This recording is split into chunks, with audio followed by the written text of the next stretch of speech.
Daha bir məlumatı nəzərinizə çatdıracağıq. Bugün Dövlət Təhlükəsizliyi Xidməti tərəfindən keçirilən əməliyyatla saxlanılan Balakən rayon İcra Hakimiyyətinin başçısı İslam Rzayev 14 ildir həmin rayona rəhbərlik edir. O, əvvəllər bir sıra rayonlarda və dövlət qurumlarının mərkəzi aparatlarında vəzifələr tutub.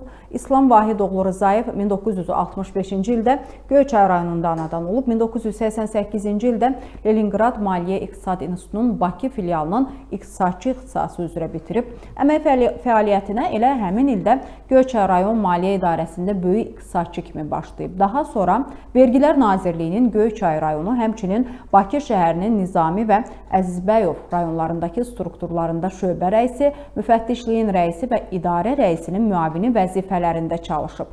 O, həmçinin Azəriqazda baş mütəxəssis, 2007-2011-ci illərdə isə Azərbaycan Dövlət Neft Şirkətinin Audit Departamentində rəis müavini olub. İslam Rzayev 18 may 2011-ci ildən Balakən rayon İcra Hakimiyyətinin başçısı və Yeni Azərbaycan Partiyasının üzvüdür, ailəlidir, 3 övladı var. Qızı Fəridə Rzayeva Suraxanı rayon məhkəməsinin hakimidir.